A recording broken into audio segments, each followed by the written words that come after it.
So let's take today a really good look at mathematical time by going through answers 1 through 10. This will be your done and dusted, and then I will do a small introduction on the bow today. So how many half notes are in a whole note? And you know that your answers are down here, but I want you to think about that in terms of coming up here. If this is a whole measure and there's 2 half notes and there's 1 whole note in this measure, then you know there are 2 half notes in a whole note. How many 30-second notes in a half note? Well, these are related. These are 30-second notes.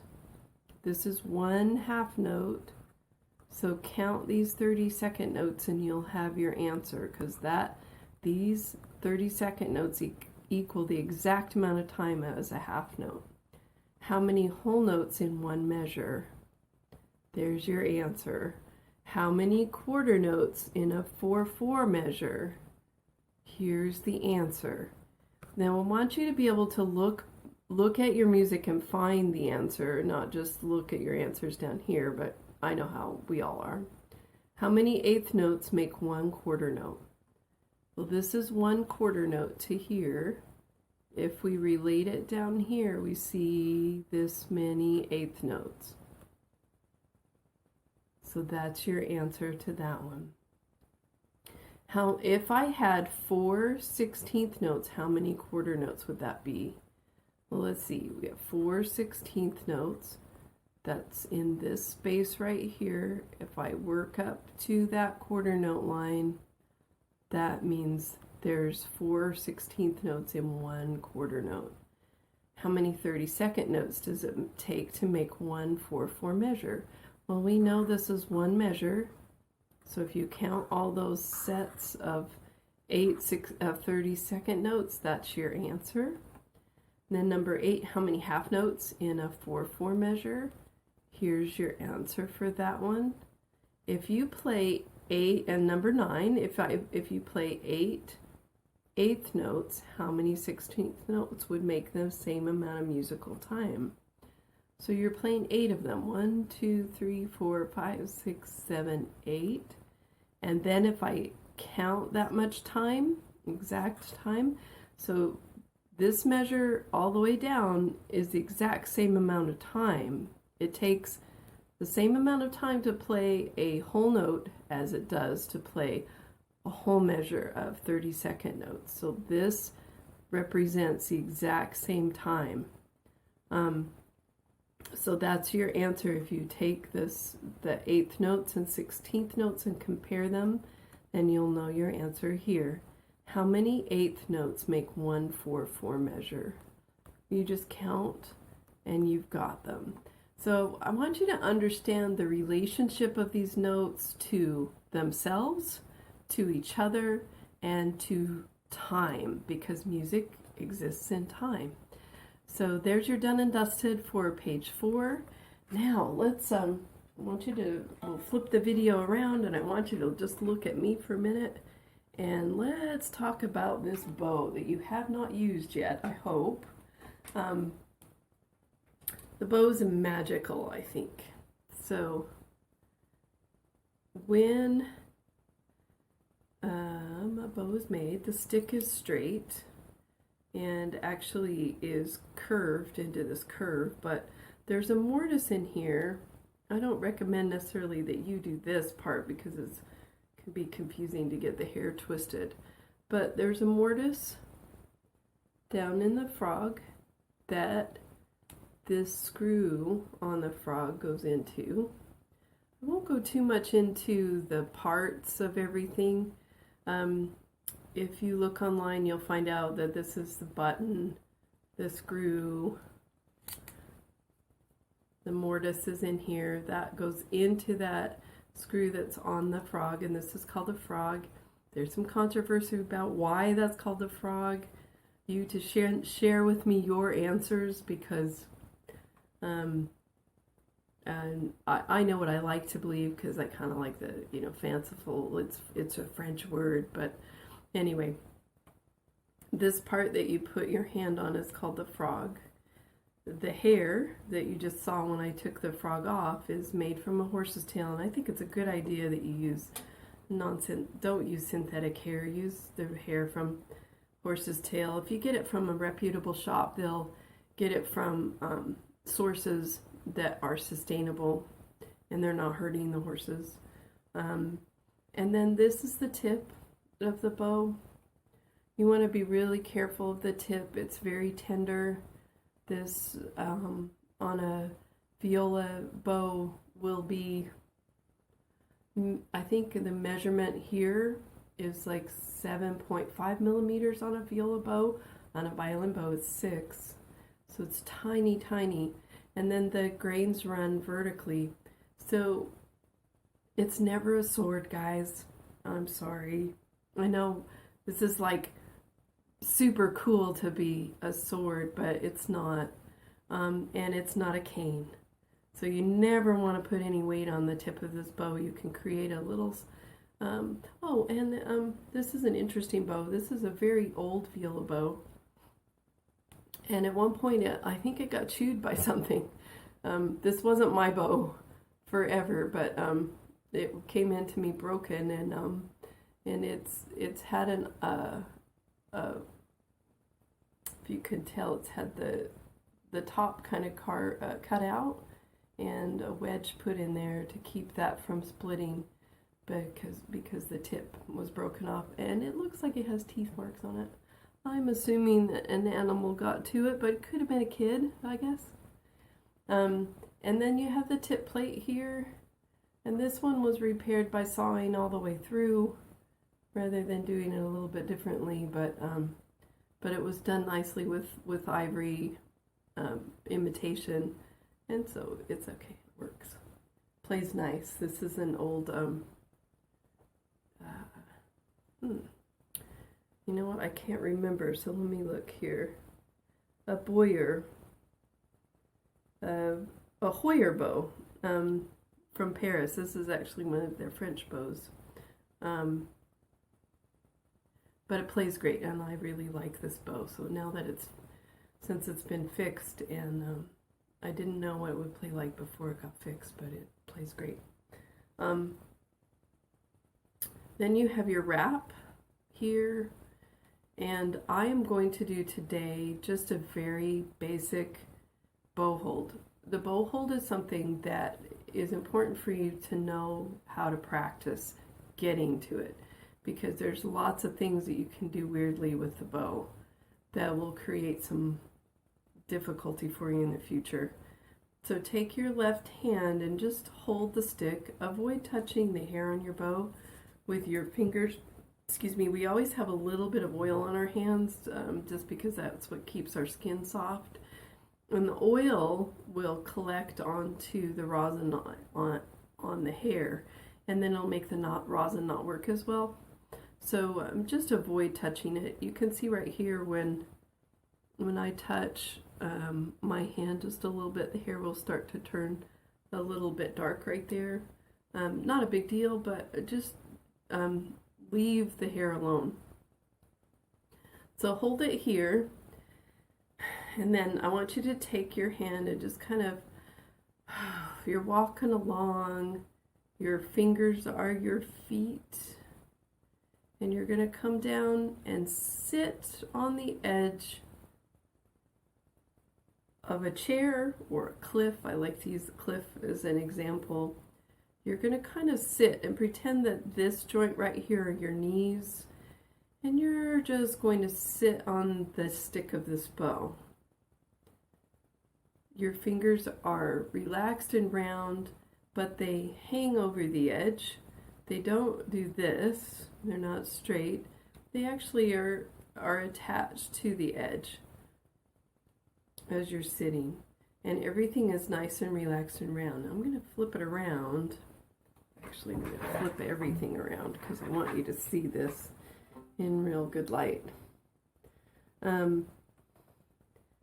Then your thumb, and there's different places where people put their thumb depending upon their hand, but I let the thumb rest just opposite the second finger, and you want to make sure that that joint is round and relaxed.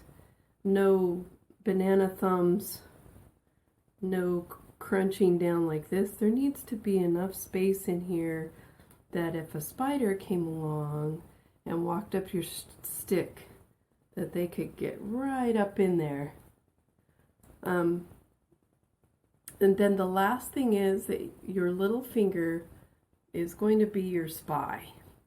So it likes to be up on top of the stick, and that gives you your twist so that you're pulling like this and can be straight. So I'm holding it here, and twist your knuckles just a little bit forward so little finger can come up on top. Don't let that little finger lock, but make sure it's relaxed. So you're holding it with your left hand. There's no weight over here other than the weight of your arm going down. And I want you to just, before you ever put this on the string, just get used to this.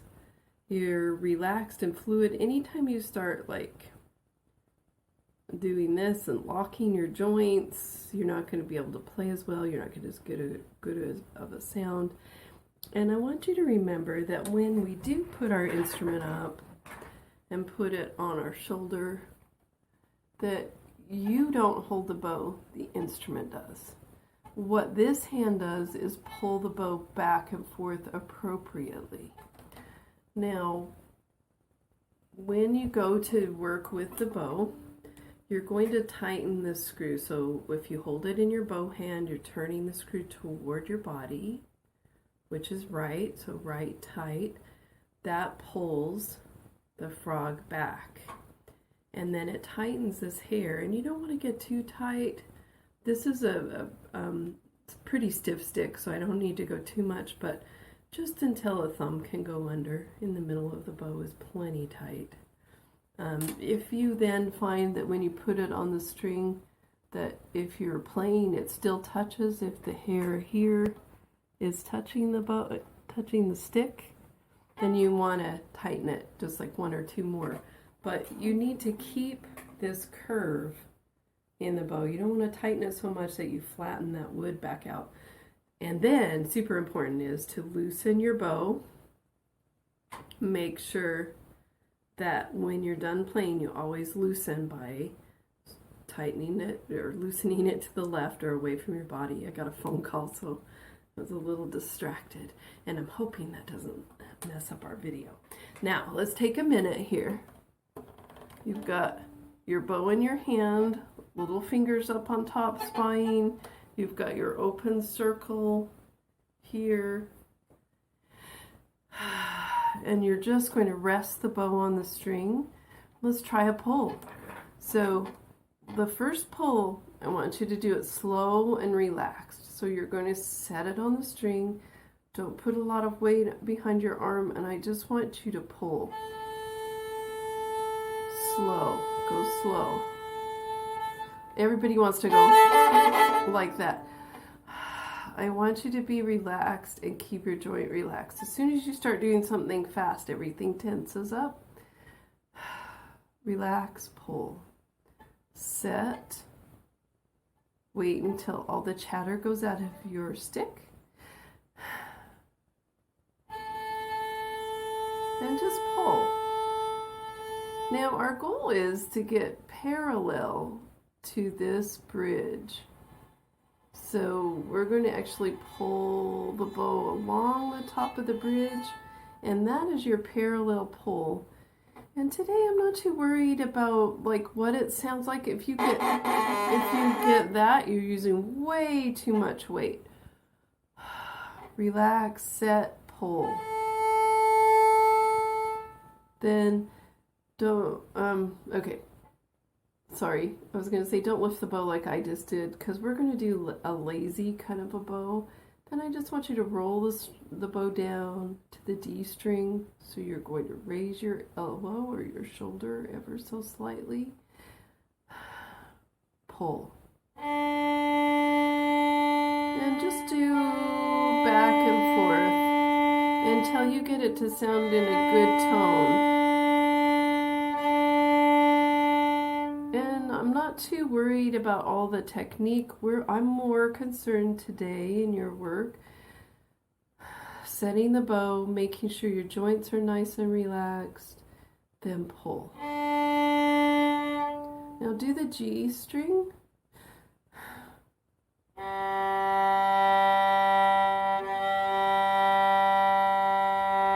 And then roll down to your C string. Same thing. Relax everything, make sure everything's round. Set, wait till the jiggle goes away, and pull.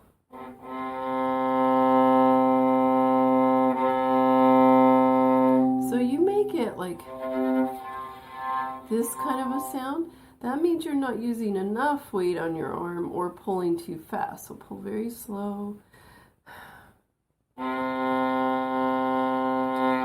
And if you're getting crunches, too much weight, and if it's like glassy sounding, then it's not enough. So today you're just playing around with tone and watching that your fingers and joints are relaxed. You have a lot of good visuals from the video of how your bow hold looks and where your thumb placement goes. And